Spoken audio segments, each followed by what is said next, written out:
Hari-hari berlalu, Yusuf diasuh di bawah naungan keluarga bangsawan Mesir yang dihormati, yaitu Al-Aziz dan istrinya. Beliau tumbuh dengan baik disertai akal yang cemerlang. Yusuf diberi kemampuan untuk mengendalikan suatu masalah dan ia diberi pengetahuan tentang kehidupan dan peristiwa-peristiwanya. Ia juga diberi metode dialog yang dapat menarik simpati orang yang mendengarnya. Yusuf diberi kemuliaan sehingga ia menjadi pribadi yang agung dan tak tertandingi. Pertumbuhan Yusuf terlihat sempurna, fisik yang gagah dengan wajah tampan yang tak ada seorang pun yang menandingi pada masa itu. Ditambah dengan kecerdasan akal dan akhlak yang mulia membuat orang kagum dengannya. Tuannya mengetahui bahwa Allah memuliakannya dengan mengirim Yusuf padanya. Ia mengetahui bahwa Yusuf memiliki kejujuran, kemuliaan, dan istiqomah atau keteguhan lebih dari siapapun yang pernah ditemuinya dalam kehidupan. Di balik semua itu, Yusuf selalu di bawah pengawasan istri Al-Aziz. Ia duduk di sampingnya dan berbincang-bincang bersamanya setiap waktu. Ia mengamati kejernihan mata Yusuf. Lalu ia bertanya kepadanya dan mendengarkan jawaban dari Yusuf.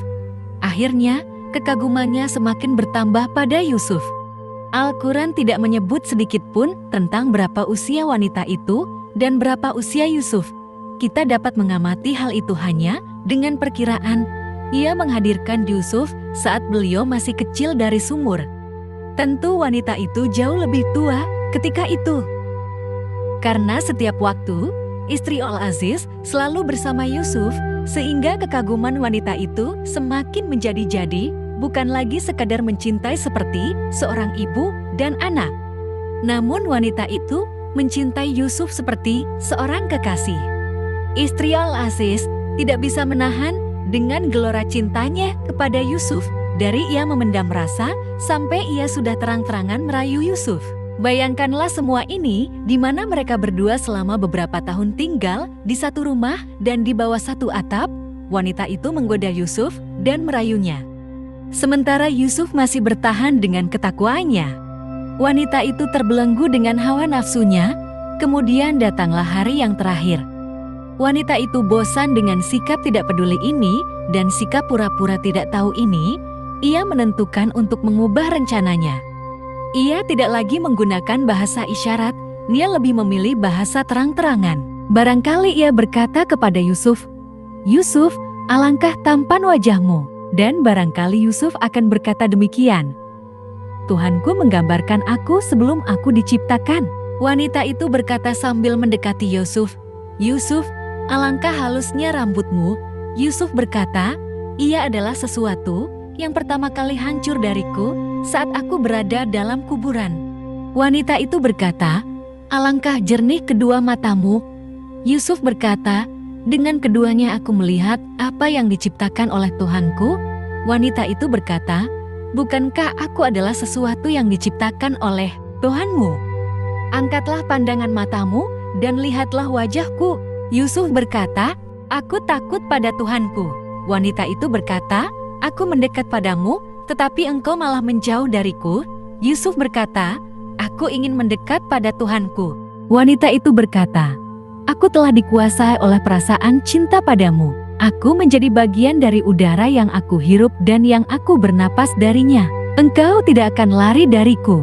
Yusuf mengetahui bahwa ia mengajaknya untuk mendekati, lalu beliau berkata, "Aku berlindung kepada Allah. Aku meminta ampun kepada Allah yang Maha Agung. Tuhan pencipta alam semesta telah memuliakan aku dengan rumah ini, dan pemilik rumah ini telah memuliakan aku dengan kepercayaannya. Maka siapakah yang aku hianati? Dan keselamatan apa yang aku harapkan bagi diriku jika aku memang melakukan apa yang engkau inginkan?" Terjadilah perdebatan antara mereka berdua. Dialog telah berkembang dari bahasa lisan menuju bahasa tangan. Istri menteri itu mengulurkan tangannya kepada Yusuf dan berusaha untuk memeluknya. Yusuf berputar dalam keadaan pucat wajahnya dan berlari menuju ke pintu. Al-Quran melukiskan kisah tersebut. Allah berfirman, "Dan wanita yang Yusuf tinggal di rumahnya menggoda Yusuf untuk menundukkan dirinya kepadanya. Dan dia menutup pintu-pintu seraya berkata, 'Marilah ke sini.' Yusuf berkata, Aku berlindung kepada Allah, sungguh tuanku telah memperlakukan aku dengan baik. Sesungguhnya orang-orang yang solim tiada beruntung.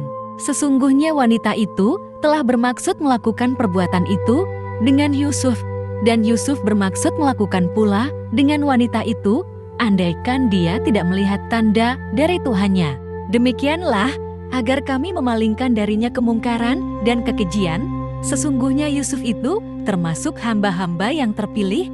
Quran Surah Yusuf ayat 23-24. Wanita itu memanggilnya di tempat tidurnya dan memerintahkannya untuk menghadirkan gelas minuman, misalnya. Atau tampak padanya bajunya yang tipis, atau ia menampakkan padanya kecantikannya, atau ia merayunya dengan rayuan yang biasa dilakukan oleh kaum wanita terhadap kaum pria. Beliau menghadapi godaan yang cukup lama dan beliau mampu untuk melawannya dan jiwanya tidak cenderung padanya. Kemudian, beliau dibimbing dan ditenangkan oleh ketakwaannya yang mampu melihat tanda-tanda kebenaran dari Tuhannya. Apalagi Yusuf adalah putra Yakub, seorang nabi, putra Ibrahim, kakak para nabi, dan kekasih Allah Subhanahu wa Ta'ala.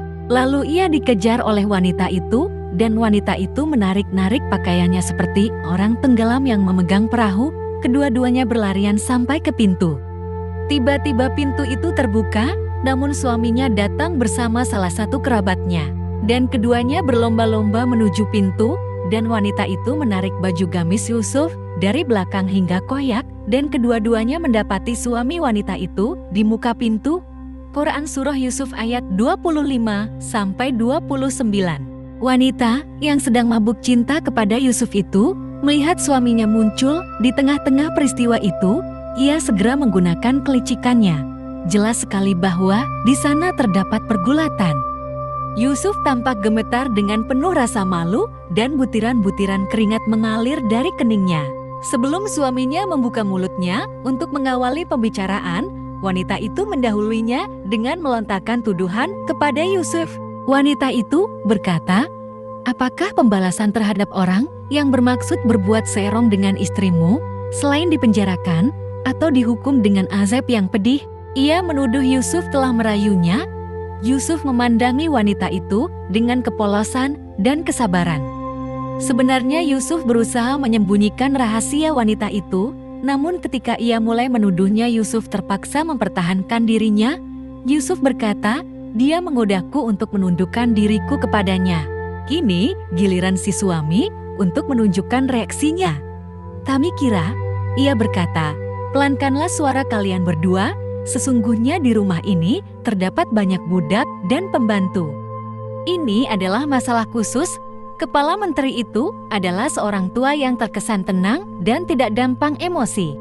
Peristiwa ini terjadi di kalangan kelompok masyarakat yang bergaya hidup mewah, bukan kaum tradisional, sehingga mereka cenderung menggunakan cara-cara yang bijak dan terbaik dalam menyelesaikan masalah. Kemudian, kepala menteri itu duduk dan mulai mengusut kejadian itu. Ia bertanya kepada istrinya dan juga bertanya kepada Yusuf. Kemudian orang yang ada di dekat wanita itu berkata, "Sesungguhnya kunci persoalan ini terletak pada pakaian Yusuf. Jika pakaiannya robek dari depan, maka ini berarti Yusuf memang yang merayunya." Wanita itu akan merobek pakaian Yusuf untuk mempertahankan dirinya. Si suami berkata, "Lalu bagaimana jika pakaiannya robek dari belakang?" Seorang penengah dari keluarganya berkata, "Maka ini berarti wanita itu yang merayunya." Jadi kunci dari peristiwa ini ada pada pakaian Yusuf. Akhirnya, pakaian itu berpindah dari satu tangan ke tangan yang lain. Ketika si suami memastikan pengkhianatan istrinya, ia tampak tenang-tenang saja dan tidak menunjukkan emosi yang berlebihan, bahkan ia tidak berteriak dan tidak marah. Aturan kelompok terpandang saat itu memaksanya untuk menyikapi suatu persoalan dengan penuh ketenangan dan kelembutan. Kemudian ia menoleh pada Yusuf sambil berkata, "Hai Yusuf, berpalinglah dari masalah ini, lupakanlah masalah ini, dan janganlah engkau terlalu peduli dengannya, serta jangan pula engkau menceritakannya. Inilah yang penting, yaitu menjaga hal-hal yang telah terjadi. Kami tidak ingin masalah ini akan mencuat ke permukaan." Ia berusaha untuk bersikap keras pada istrinya, Tetapi kekerasan itu berakhir dengan kelembutan yang terwujud dalam ucapannya, "Dan kamu hai istriku mohon ampunlah atas dosamu itu. Karena kamu sesungguhnya termasuk orang-orang yang berbuat salah." Tuan rumah itu tidak meminta perincian atau kronologis peristiwa yang terjadi antara istrinya dan pemuda yang mengabdi padanya. Yang ia minta adalah agar pembicaraan ini ditutup sampai di sini saja. Tetapi masalah ini sendiri, meskipun terjadi di kalangan masyarakat yang terpandang, tidak dapat begitu saja ditutup. Alhasil, masalah tersebut akhirnya tersebar kemana-mana. Peristiwa itu tersebar dari satu istana ke istana-istana penguasa saat itu. Kemudian, wanita-wanita yang tinggal di istana itu mulai ramai-ramai menjadikannya sebagai bahan cerita. Kemudian, masalah itu pun tersebar di penjuru kota. Dan wanita-wanita di kota berkata, istri Al-Aziz menggoda bujangnya untuk menundukkan dirinya kepadanya. Sesungguhnya cintanya kepada bujangan itu adalah sangat mendalam. Sesungguhnya kami memandangnya dalam kesesatan yang nyata. Quran Surah Yusuf ayat 30. Akhirnya, berita tersebut berpindah dari satu mulut ke mulut yang lain, dan dari satu rumah ke rumah yang lain, sehingga sampailah berita itu ke telinga istri Al-Aziz. Dikatakan kepadanya, semua istri menteri membicarakan tentang kecenderunganmu padanya. Ia berkata, apa yang mereka katakan? Dikatakan kepadanya, sungguh engkau berada di dalam kesesatan yang nyata? Ia berkata mulai tampak emosinya, kesesatan apa? Siapa yang mengatakan bahwa aku tersesat? Tidakkah wanita-wanita itu pernah melihat bagaimana si Yusuf? Apakah mereka mengetahui daya tariknya? Siapa mereka itu yang mengatakan demikian? Sebutkanlah padaku nama-nama wanita-wanita yang banyak bicara itu. Istri Al-Aziz terdiam sebentar dan tampaknya ia sedang berpikir. Kemudian, ia telah menetapkan sesuatu dan memerintahkan untuk mendatangkan para juru masak. Akhirnya, para juru masak datang ke istana. Ia memberitahu mereka bahwa ia akan menyiapkan suatu jamuan besar di istana. Ia telah memilih berbagai macam hidangan dan minuman. Ia telah memerintahkan agar diletakkan pisau-pisau yang tajam di sebelah buah-buah apel yang dihidangkan, dan hendaklah juga diletakkan kain putih di sebelah wadah atau piring-piring yang di situ diletakkan apel. Juga diletakkan bantal-bantal yang memang saat itu menjadi tradisi masyarakat timur. Kemudian, ia mengundang kaum Hawa yang membicarakan petualangan cintanya dengan Yusuf.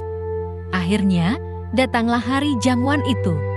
Wanita-wanita dari kalangan masyarakat elit segera berdatangan menuju ke istana kepala menteri.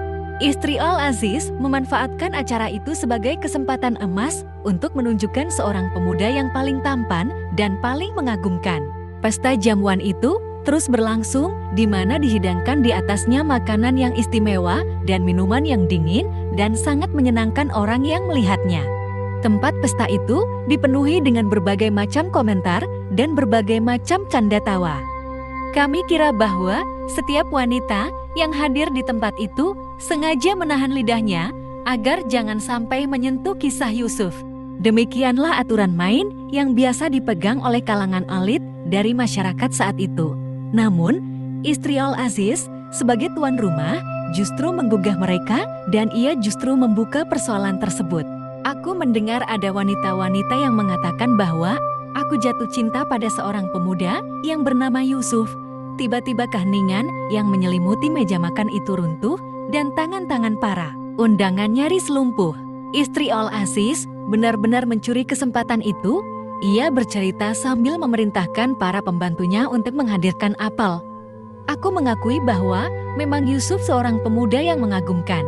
Aku tidak mengingkari bahwa aku benar-benar mencintainya, dan aku telah mencintainya sejak dahulu, kata istri Al-Aziz dengan nada serius. Kemudian wanita-wanita itu mulai mengupas apel.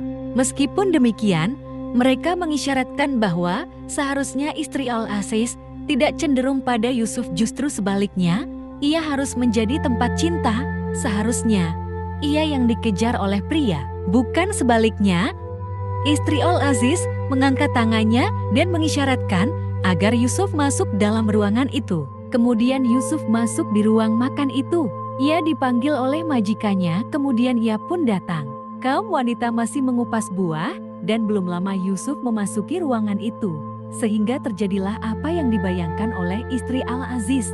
Tamu-tamu wanita itu tiba-tiba membisu, sungguh mereka tercengang ketika menyaksikan wajah yang bercahaya yang menampakkan ketampanan yang luar biasa, ketampanan malaikat.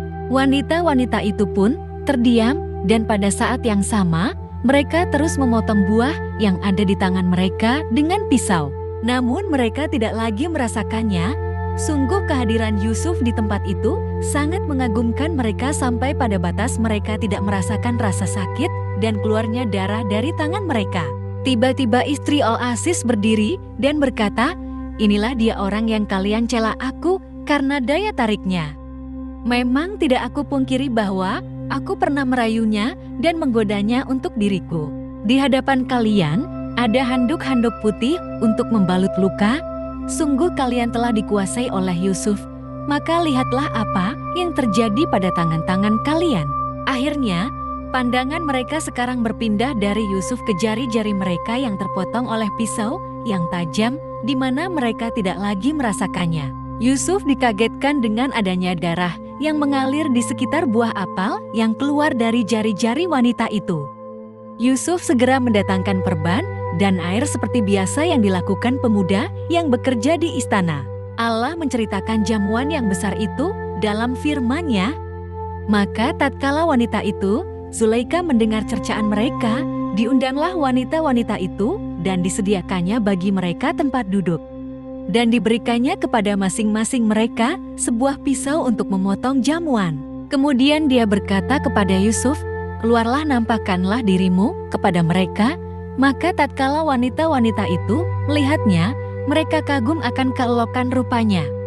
Dan mereka melukai jari tangannya dan berkata, "Maha sempurna Allah, ini bukanlah manusia, sesungguhnya ini tidak lain hanyalah malaikat yang mulia." Wanita itu berkata, "Itulah dia orang yang kamu cela aku karena tertarik kepadanya, dan sesungguhnya aku telah menggoda dia untuk menundukkan dirinya kepadaku, akan tetapi dia menolak, dan sesungguhnya jika dia tidak mentaati apa yang aku perintahkan kepadanya, niscaya dia akan termasuk golongan orang-orang yang hina." Yusuf berkata, "Wahai Tuhanku, penjara lebih aku sukai daripada memenuhi ajakan mereka kepadaku, dan jika tidak engkau hindarkan daripadaku tipu daya mereka, tentu aku akan cenderung untuk memenuhi keinginan mereka, dan tentulah aku termasuk orang-orang yang bodoh." Maka Tuhannya memperkenankan doa Yusuf, dan dia menghindarkan Yusuf dari tipu daya mereka. Sesungguhnya dialah yang maha mendengar lagi maha mengetahui. Quran Surah Yusuf ayat 31-34. Allah berhasil memalingkan dan menyelamatkan Yusuf dari tipu daya wanita itu. Akhirnya, wanita-wanita itu merasa putus asa untuk mendapatkan Yusuf dan mendapatkan cinta darinya. Sehingga mereka merasa bahwa rasa cinta mereka kepada Yusuf adalah sesuatu keinginan yang mustahil untuk diwujudkan. Wanita-wanita mulai membicarakan Yusuf tentang pengaruhnya, kewibawaannya, dan kemuliaannya. Mereka mulai menceritakan bagaimana mereka memotong tangan mereka dengan pisau ketika melihat Yusuf. Akhirnya, berita itu tersebar dari kelompok elit ke masyarakat bawah. Manusia mulai membicarakan tentang sosok pemuda yang menolak keinginan istri seorang ketua menteri, dan istri-istri dari para menteri memotong tangan mereka karena merasa kagum dengannya.